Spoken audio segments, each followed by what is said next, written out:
Palavra da Verdade, com Hernandes Dias Lopes.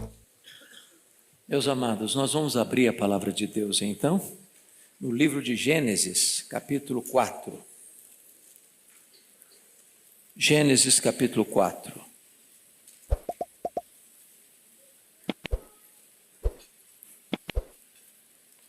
Vamos ler até o verso 16. 1 a 16. Está escrito: coabitou o homem com Eva, sua mulher. Esta concebeu e deu à luz a Caim. Então disse: adquiri um varão com auxílio do Senhor. Depois deu à luz a Abel, seu irmão. Abel foi pastor de ovelhas e Caim lavrador. Aconteceu que no fim de uns tempos trouxe Caim do fruto da terra uma oferta ao Senhor. Abel, por sua vez, trouxe das primícias do seu rebanho e da gordura deste. Agradou-se o Senhor de Abel e de sua oferta, ao passo que de Caim e de sua oferta não se agradou. Irou-se, pois, sobremaneira Caim e descaiu-lhe o semblante. Então lhe disse o Senhor: por que andas irado? E por que descaiu o teu semblante? Se procederes bem, não é certo que serás aceito? Todavia, se procederes mal, eis que o pecado jaz à porta. O seu desejo será contra ti, mas a ti cumpre dominá-lo. Disse Caim a Abel, seu irmão: vamos ao campo. E estando eles no campo, sucedeu que se levantou Caim contra Abel, seu irmão, e o matou. Disse o Senhor a Caim: onde está Abel, teu irmão? Ele respondeu: não sei. Acaso sou tutor de meu irmão? E disse Deus: que fizeste? A voz do sangue de teu irmão clama da terra a mim. És agora, pois, maldito por sobre a terra, cuja boca se abriu para receber de tuas mãos o sangue de teu irmão. Quando lavrares o solo, não te dará ele a sua força. Serás fugitivo e errante pela terra. Então disse Caim ao Senhor: é tamanho o meu castigo que já não posso suportá-lo. Eis que hoje me lanças da face da terra, e da tua presença hei de esconder-me. Serei fugitivo e errante pela terra. Quem comigo se encontrar me matará. O Senhor, porém, lhe disse: assim qualquer que matar a Caim será vingado 7 vezes. E pôs o Senhor um sinal em Caim, para que o não ferisse de morte quem quer que o encontrasse. Retirou-se Caim da presença do Senhor e habitou na terra de Nod, ao oriente do Éden. Eu quero conversar com vocês, meus irmãos, nesta noite sobre o tema cuidado. Cuidado com os seus sentimentos.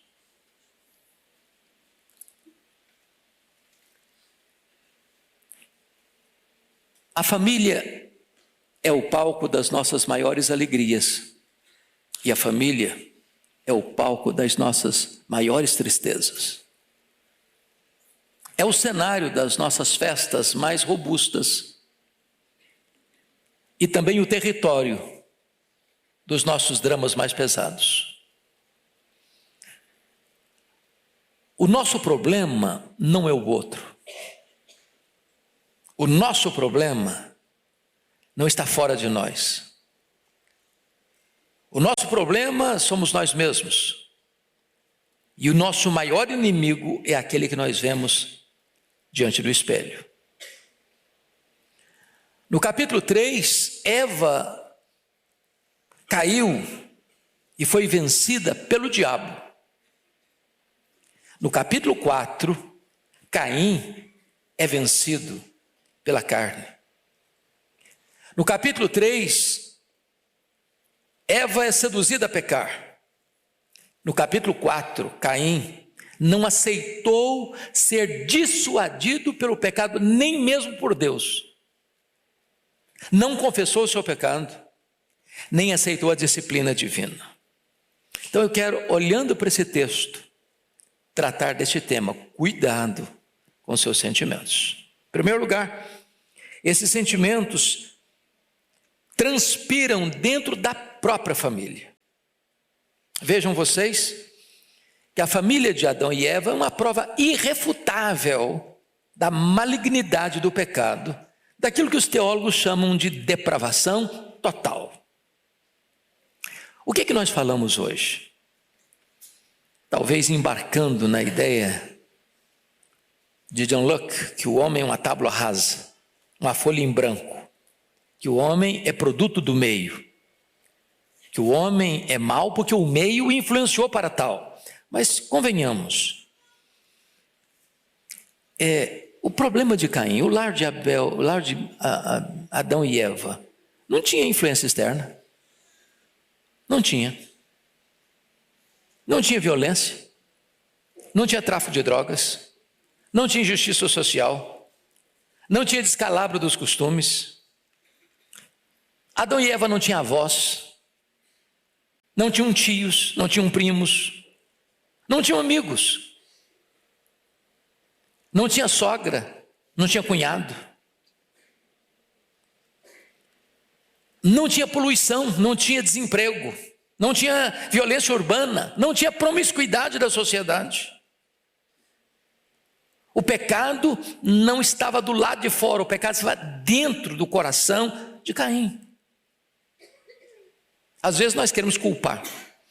Nós estamos vivendo uma época que pecado não é chamado de pecado, e as pessoas querem lidar com o pecado com libertação. É uma espécie de teologia freudiana. O problema é o outro. O problema é halógeno. Quando, na verdade, nós somos o problema. Aqui dentro está o problema. As causas do desastre da família não vêm de fora, vêm de dentro. Segundo aspecto, a família de Adão e Eva prova que nem todos sabem lidar com os sentimentos. Porque vejam vocês que Caim e Abel nasceram do mesmo ventre.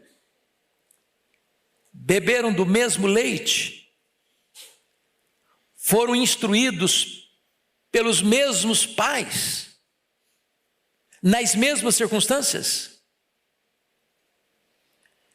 Caim e Abel sugaram as mesmas verdades, receberam a mesma carga genética, ouviram os mesmos ensinamentos, cresceram no mesmo lar. Mas a Bíblia diz que Caim era do maligno. Está lá em 1 de João, capítulo 3, versículo 12. Ele era do maligno. Enquanto Abel era um homem piedoso. Caim era um hipócrita. Abel, um servo fiel de Deus. Abel amava a Deus de verdade. Caim amava a si mesmo. Abel procurava agradar a Deus, enquanto Caim procurava agradar os seus caprichos. E aqui, meus amados irmãos, está o ponto, que na mesma casa, um pode desenvolver um sentimento terrível, o outro pode cultivar uma vida de piedade. Cuidado com o seu coração, cuidado com os seus sentimentos, porque eles podem aflorar no mesmo ambiente, um piedoso, o outro maligno. Terceiro, a família de Adão e Eva prova que as batalhas sentimentais mais intensas são travadas dentro de casa e, diríamos nós, até dentro da igreja. Notem comigo, a palavra Caim significa possessão. Quando ele nasceu, é como se Eva tivesse pensado, está aqui o cumprimento da promessa, que da minha semente vai nascer aquele que vai esmagar a cabeça da serpente. Quando nasce Abel, ela bota o nome de sopro, vaidade, passageiro. Bom, não foi ele, então agora tem tanta esperança a mais. Em outras palavras, não adianta você botar nome bonito nos seus filhos, se você não os ensina. Nome bonito não vai salvar os nossos filhos. Por exemplo, Absalão, pai da paz. Ele tinha tudo na vida, menos paz. Então, observemos alguns pontos. No lar de Adão e Eva havia prática religiosa. Eles eram religiosos. Os meninos aprenderam a adorar a Deus, a trazer ofertas ao Senhor. Então não podemos culpar Adão e Eva, mesmo depois da queda, de não terem implantado na casa deles o sentimento de adoração a Deus, de culto a Deus. E da maneira correta, porque senão Abel não teria aprendido. Com quem Abel aprendeu? Com os pais. Segundo, nesse lar havia mais disputa do que comunhão. Porque notem vocês que Caim está infeliz pelo fato de seu irmão ter sido bem-sucedido. O que irritou Caim foi o fato de Deus ter se agradado de Abel e da sua oferta, enquanto Deus não se agradou dele e da sua oferta. Isso gera uma guerra. E talvez ainda hoje nas famílias a guerra, porque um é piedoso, o outro não é, um é verdadeiro, o outro faz de conta que é. E de repente o sentimento de emulação, de disputa, de inveja, de guerra começa a se estabelecer dentro de casa. Mas nessa casa havia gente mal-humorada. Vejam vocês que Caim está com um semblante descaído. O coração dele está envenenado pela ira. E eu acho isso muito curioso, porque o verso 6 diz: porque andas irado. Não era uma ira que veio e vai embora, não era um rompante de ira, não, era uma ira permanente, constante. Está encharcado de ódio. Nesse lar havia inveja avassaladora. No lar de Adão e Eva, a inveja mostrou sua carranca, porque agora os filhos não são unidos, eles não têm diálogo. O Caim está invejando Abel, e a inveja, meus irmãos, é um problema gravíssimo, porque os filhos não são iguais. Quem tem mais de um filho aqui sabe disso. Os filhos não são iguais, como iguais não são os dedos da mesma mão. Tem filho que você olha para ele, não precisa falar mais nada, só olhou, tá bom. O outro você fala e grita e ele não escuta. Mas são irmãos de sangue. E aí você percebe que a inveja pode adoecer um coração, como aconteceu com Davi e Saul. Você já percebeu que uma música nas paradas de sucesso das FMs de Israel é que enlouqueceu Saul? E uma loucura que perdurou. O problema do invejoso é que ele quer não o que o outro tem. O invejoso não quer o que o outro tem. O invejoso não quer que o outro tenha. O invejoso, ele não apenas cobiça o que é do outro, ele deseja destruir o outro. A cobiça foca em coisas, a inveja em pessoas. É muito curioso isso. Deixa eu ilustrar. Vocês acompanharam, alguns aqui certamente, agosto de 1990. O Iraque invadiu o Kuwait e matou muitos ricos cidadãos daquele país. Sob pressão internacional e o ataque dos americanos, Saddam Hussein retirou-se do Kuwait em fevereiro de 1991. Mas antes de sair do Kuwait, Saddam Hussein ateou fogo nos poços de petróleo, dos quais ele não podia usufruir, e poluiu as praias que ele tinha que abandonar.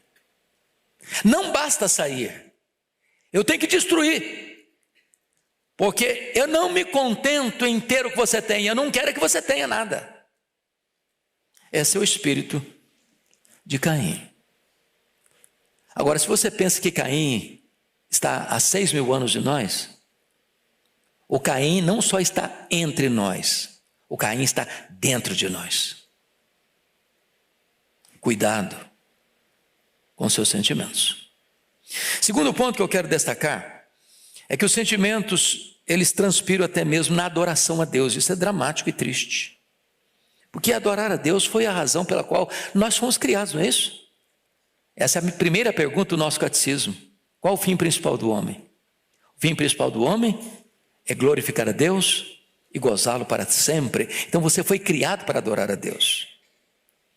Agora, veja você, Antes de Deus aceitar o seu culto, Ele precisa aceitar a sua vida. O problema de Caim é que ele separou uma coisa que não pode ser separada. Ele pensou que culto é aquilo que ele oferecia para Deus.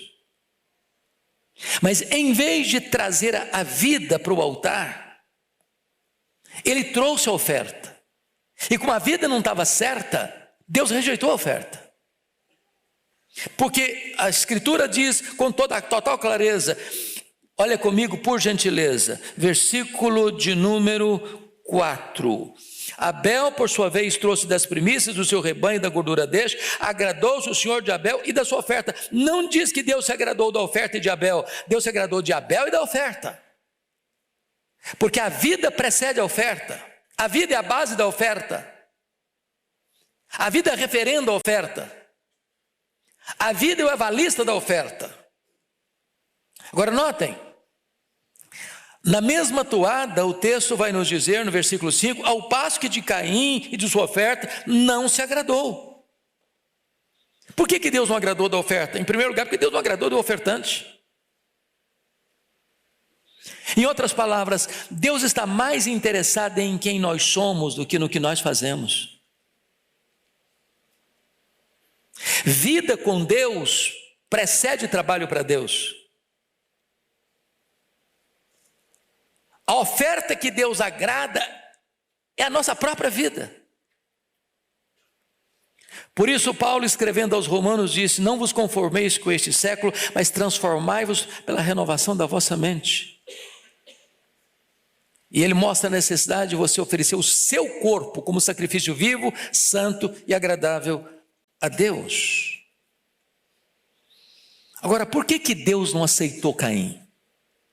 E consequentemente não aceitou sua oferta? A Bíblia responde, primeiro, 1 João 3,12, ele era do maligno. Quem comandava a vida dele não era Deus, era o maligno. Segundo, versículo 5, ele era mal-humorado, semblantes caiu. Terceiro, ele era um homem irado, não de acessos de raiva, não, ele permanentemente estava irado, ele andava irado. Quarto, versículo 5, ele era invejoso. Ele não suportou que o irmão foi aceito e ele não. Quinto, ele estava com um mau procedimento. Verso 7 diz assim, se procederes bem. Se Deus disse se procederes bem, é porque ele estava procedendo mal. Procedendo mal. Mau procedimento. Sexto, ele estava com o coração endurecido. Porque o versículo 7 e 8 deixa isso claro. Não é certo que serás aceito se procederes bem, se todavia procederes mal, eis que o pecado jaz à porta, o seu desejo será contra ti, mas a ti cumpre dominá-lo. Depois de exortado por Deus, ele finge, bota uma boa máscara de amizade e vai lá e chama o seu irmão, vamos ao campo, como se fosse um amigo, um parceiro, um companheiro, e lá no campo ele mata o irmão. Coração endurecido. Por isso Deus não aceita a sua vida. Consequentemente, Deus não aceita a sua oferta. Ao passo que a oferta de Abel é de um homem temente a Deus, porque agora não é apenas sentimento de Abel, o conteúdo do culto de Abel é bíblico. Abel tinha entendido, e talvez os pais já tinham falado para ele, que lá no jardim do Éden, Deus sacrificou um animal para fazer peles, o derramamento de sangue para cobrir o pecado. Não há remissão de pecados sem derramamento de sangue. E Abel traz o quê? Traz um cordeiro, a gordura dele, traz primícias, derramamento de sangue, a oferta que Deus quer. Então aqui tem duas religiões, a religião estabelecida por Deus e a religião humanista, das obras, do que eu faço de melhor.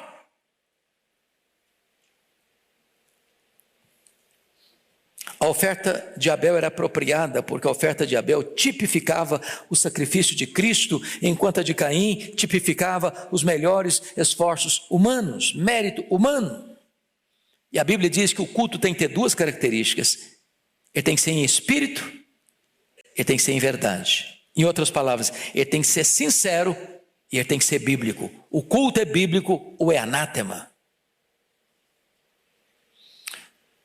Mas mais do que isso, a Bíblia diz em Hebreus capítulo 11, versículo 4, pela fé Abel ofereceu a Deus mais excelente sacrifício do que Caim. Em outras palavras, Abel ofereceu a oferta certa, com a motivação certa, da maneira certa, ele ofereceu pela fé e com fé.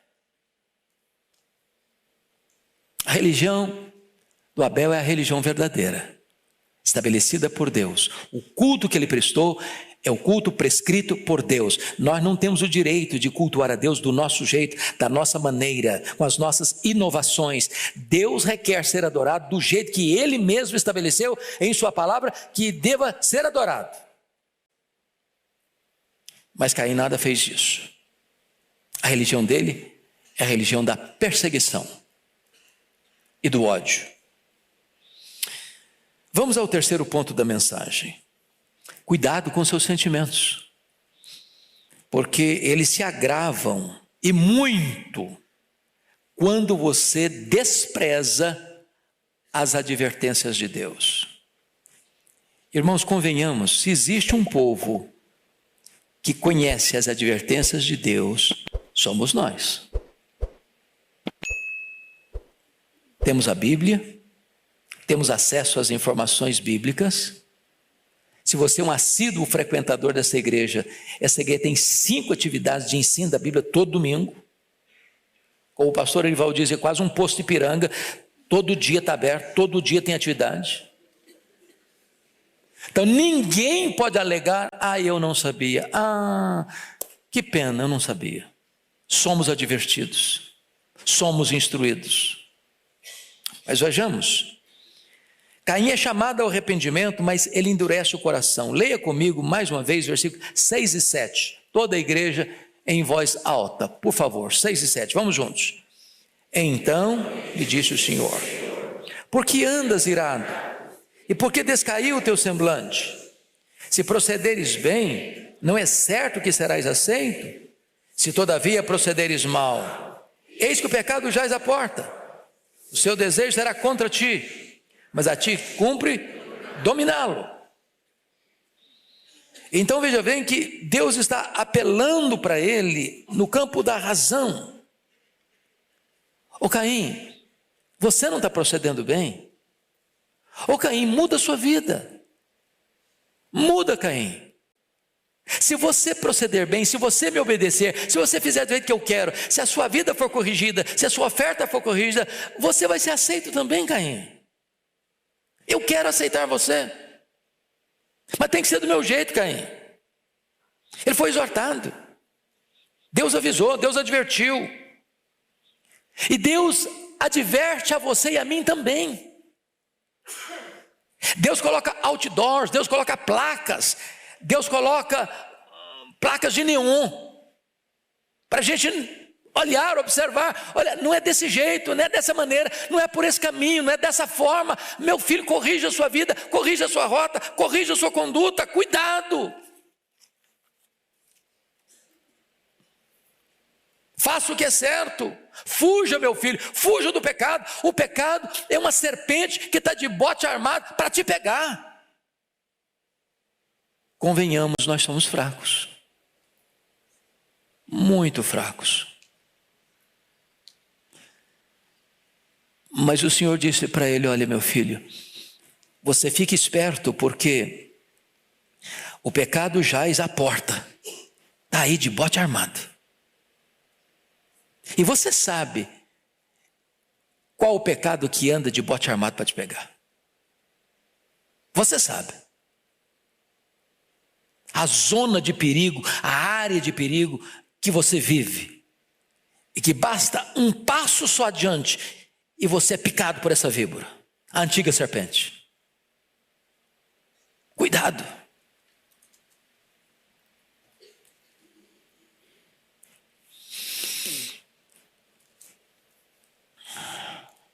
Mas o Caim não quis escutar as advertências de Deus, ao contrário, ele consumou o pecado, de ira constante que estava no seu coração, de ciúme e de inveja que estava dominando a sua alma. Caim, em vez de voltar-se para Deus, ele fugiu de Deus. E ao fugir de Deus, ele usou máscaras para esconder e ao mesmo tempo consumar o seu pecado. Primeiramente, a máscara da mentira, da traição e da hipocrisia. Leia o verso 8 comigo, toda a igreja, por gentileza. Disse Caim a Abel, seu irmão: vamos ao campo. Estando eles no campo, sucedeu que se levantou Caim contra Abel, seu irmão, e o matou. Oh, irmãos amados, olha que coisa impressionante. Disse Caim ao seu irmão: vamos ao campo. As palavras são aveludadas. As palavras são de amizade, de fraternidade, de companheirismo. Mas o coração está envenenado. O coração é perverso. E preste atenção nisso. Sempre que há um abismo entre o coração e a língua, estamos em perigo. Sempre que a nossa boca fala o contrário do que o nosso coração está sentindo, nós nos tornamos atores, hipócritas. E potencializamos o perigo para a destruição da nossa própria vida. Agora notem, não é aquele crime, pastor Ivan, que poderiam chamar de um crime passional. O cara é tomado por um fogo de raiva, numa briga, numa confusão, e na loucura da confusão ele vai lá e mata. Puxa vida, que besteira que eu fiz. Não, ele planejou. Ele está virado constantemente. Ele foi advertido: não faça, meu filho, fuja do pecado, meu filho, fuja do pecado. E ele está lá cozinhando aquele negócio. Ele maquinou, ele planejou, ele arquitetou, ele pensou, ele refletiu e ele consumou o seu pecado. Não porque Abel era mau, mas porque Abel era bom. Não porque Abel era uma ameaça para ele, porque Abel era um exemplo para ele. A luz de Abel cegou Caim. E aí vem a máscara da violência. Por quê? Porque o Caim mata o Abel sem a mínima chance de Abel se defender. Ele foi desarmado, ele foi com o espírito alegre, ele foi um convite de um irmão. Ele não está prevenido, ele não está preocupado, ele não está pensando em se proteger. Ele vai como um cordeiro vai para o matadouro. E lá Caim consuma o ódio e mata o seu irmão. Vou lhe dizer uma frase, por favor, preste atenção. Quem guarda ira no coração, abriga o diabo no peito. Vou repetir. Quem guarda ira no coração, guarda o diabo no peito. Foi isso que aconteceu com Caim. Mas notem, é uma máscara de crueldade, porque ele não está matando o inimigo, ele está matando o seu irmão. Ele não tem 10 irmãos e mata um, não, ele só tem um irmão e mata esse irmão. E agora, depois que consuma o crime, ele bota uma outra máscara, a máscara da dissimulação. Eu fico pensando, a Bíblia não registra isso, viu, presbítero? Mas, pastor Ival, pense comigo, como é que o Adão e Eva devem ter reagido a essa situação? O Abel, não estou vendo o Abel, essa semana não vi o Abel. Cadê o Abel, gente? Será que está trabalhando muito, coitado? Deve estar cuidando das ovelhas. Cadê o Abel? Talvez até Adão e Eva perguntou: ô Caim, você viu o seu irmão? Vi não, estou sabendo não. Sei não. Mas aí o próprio Deus o confronta: ô Caim, onde está o teu irmão Abel? E ele petulantemente responde para Deus de uma maneira tão hipócrita.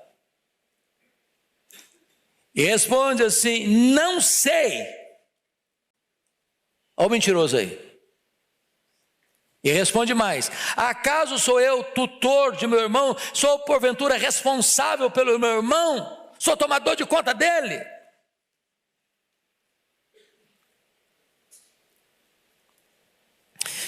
Notem vocês que agora ele está mentindo para Deus, não aceitando a realidade da sua culpa.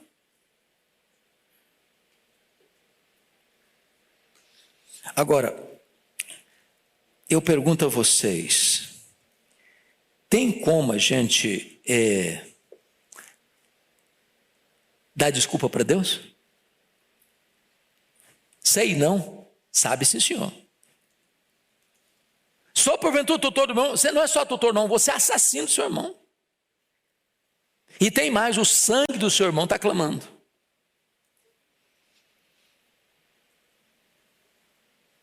Quais foram os agravantes do pecado de Caim contra Abel?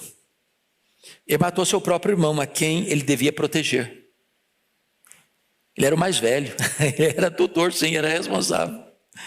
Segundo Abel, era um bom irmão a quem ele devia imitar.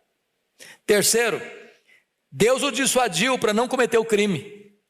Quarto, Caim mascarou-se de amigo antes de cometer o crime. Quinto, Caim matou seu irmão porque suas obras eram boas e as do Abel, as suas obras eram más e as do Abel eram obras boas. Sexto, Caim odiou Abel porque Deus amou Abel.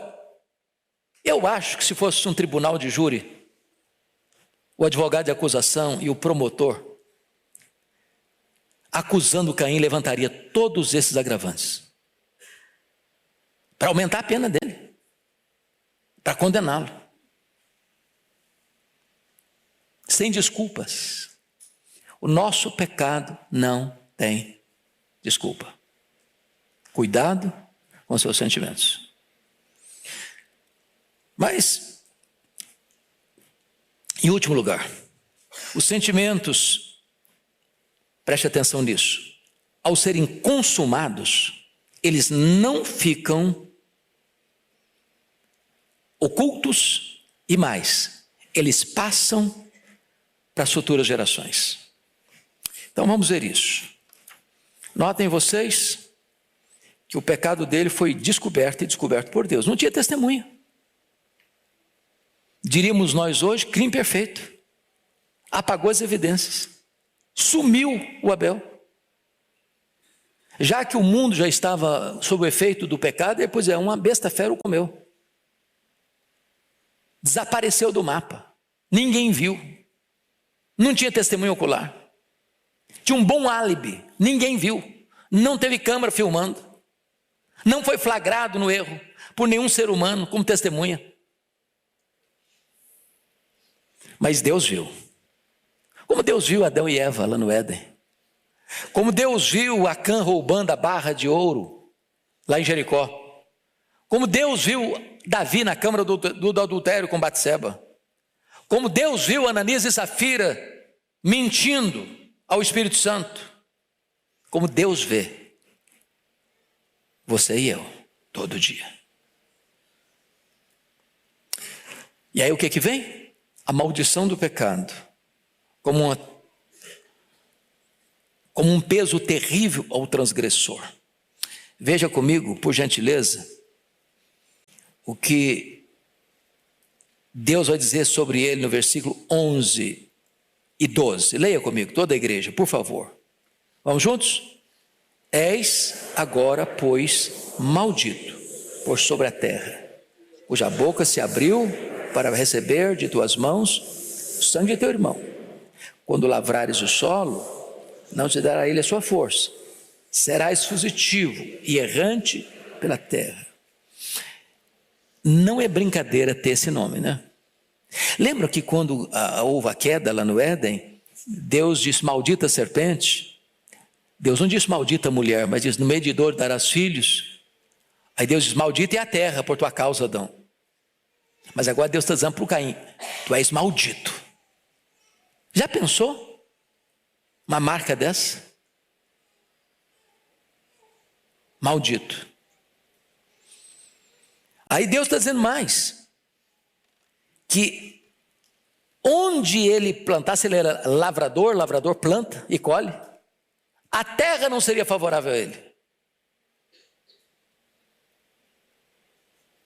Mas pior, ele seria errante. Sabe o que é uma pessoa errante? Nunca chega, nunca tem paz, nunca tem pouso, nunca tem estabilidade, nunca a alma está pacificada.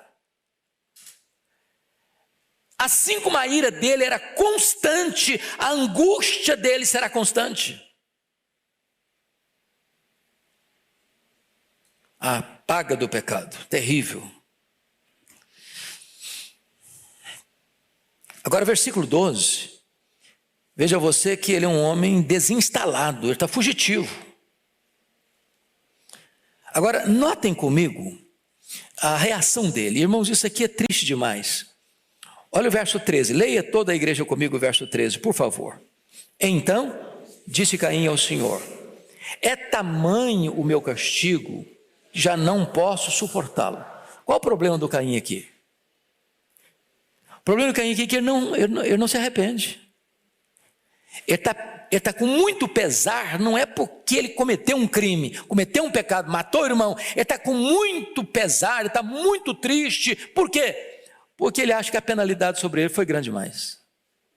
Ele está triste das consequências e não do pecado. Aqui tem um ponto vital. O verdadeiro arrependimento vê o pecado como problema. É a história do ladrão que chora porque foi pego com a boca na botija. Se a polícia não pegasse, ele não estava triste, não estava chorando. Ele não está triste porque roubou, ele está triste porque foi pego no roubo. Quando você lê as confissões de Davi, o Davi confessa verdadeiramente, eu pequei, o problema é o meu pecado. A consequência, eu vou sofrer por causa da consequência, mas a minha tristeza é porque eu pequei. Isso não houve em Caim. Não houve em Caim. Caim não consegue ter intimidade com Deus. Olha o versículo 16, leia o 16 comigo. Vamos juntos? Retirou-se Caim da presença do Senhor e habitou na terra de Nob, a oriente Nob. Esse retirou-se Caim da presença do Senhor não foi uma retirada geográfica. Não é que Deus está aqui, ele foi para lá, não. Que Deus está aqui, está lá também. Retirou-se da presença do Senhor significa o seguinte: Caim viveu a vida longe de Deus.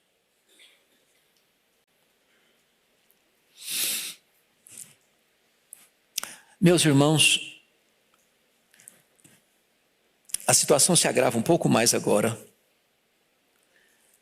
porque você vai perceber, verso 23, agora nós vamos ler o verso 23, porque nós estamos falando da quarta geração, da descendência de Caim. Vamos ver como é que tem a influência na família. O pecado não tratado, o pecado não arrependido, o pecado não confessado, o pecado não abandonado, pode reverberar para dentro da nossa casa, para dentro da nossa família e trazer muitos estragos em outras gerações.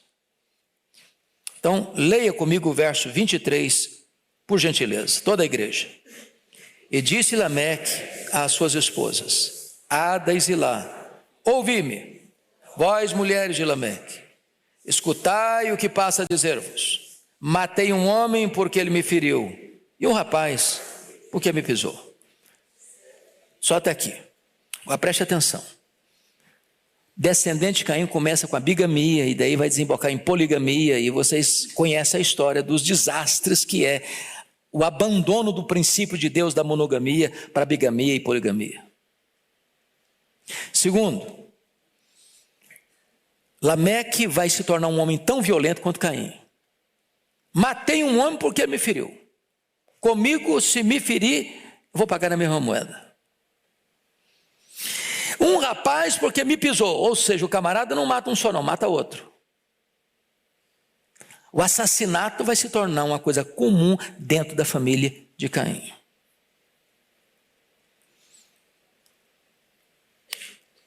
Eu sei que esse sermão não é agradável.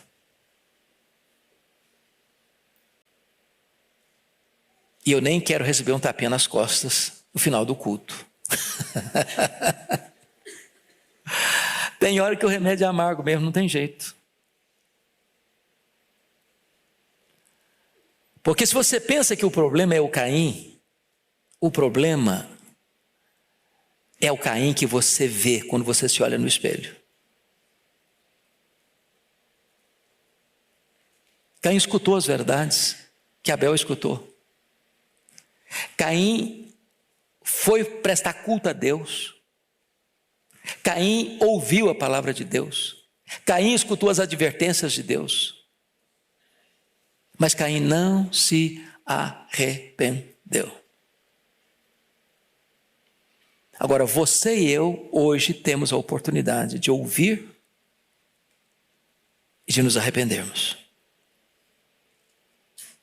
Deus está interessado em que a gente ouça e se arrependa. Se procederes bem, não é certo que eu vou aceitar você, Caim. Se você proceder bem, não é certo que você tenha o seu culto, Caim. Eu quero, Caim, mas você precisa me ouvir. Você precisa se arrepender. Você precisa tomar um novo rumo na sua vida. Só a partir de 7 é que se começou a invocar o nome do Senhor. Versículo 26. Às 7 nasceu-lhe também um filho, ao qual lhe pôs o nome de Enos. Daí se começou a invocar o nome do Senhor.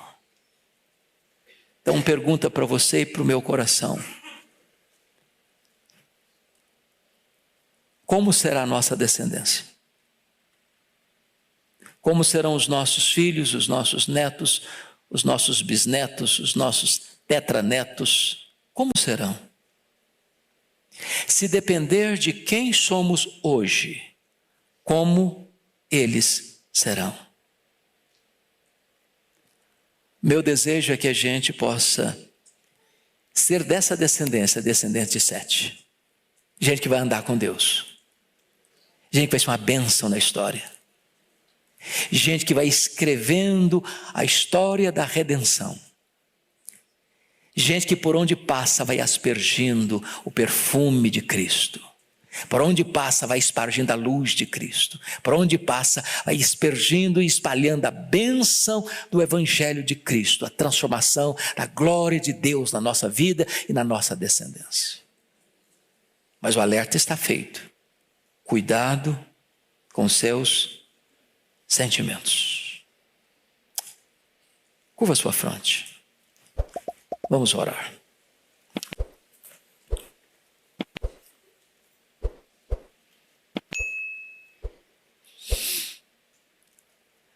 Ó Deus, nós estamos diante da Tua palavra,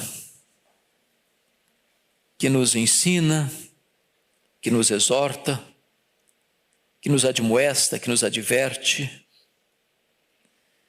E Tu bem conheces, Deus, o nosso coração. Sujeita a falhas, a erros, a enganos, a hipocrisias. E o que nós pedimos nesta noite, Deus, é que Tu trates conosco, com graça, com misericórdia. Que nos quedemos humildes diante da autoridade da Tua palavra. Que jamais venhamos a ter uma postura como a de Caim, de dissimulação, de mentira, de engano, de farsa. Tem misericórdia de nós, ó Deus.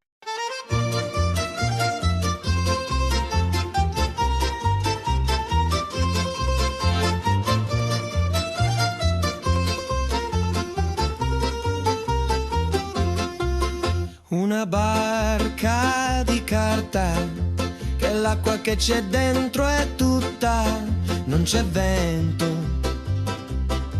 non c'è vento, si muove per un niente, per uno spostamento d'aria.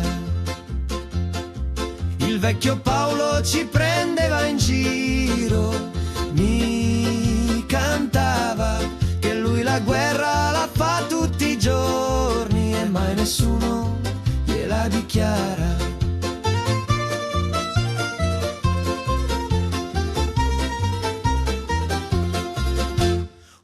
raggio di fortuna.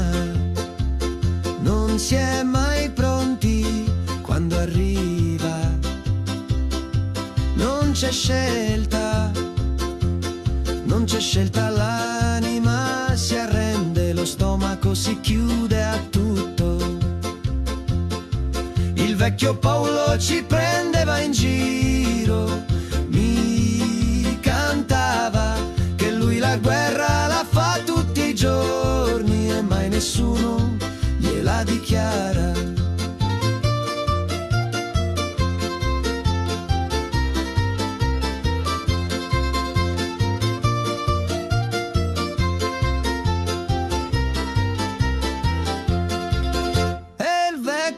Paolo nella sua camicia buona l'hanno seppellito con un foglio in tasca e un segno sulla faccia. E il vecchio Paolo nella sua camicia buona l'hanno seppellito con un foglio in tasca e un segno sulla faccia. Il vecchio Paolo ci prendeva in giro,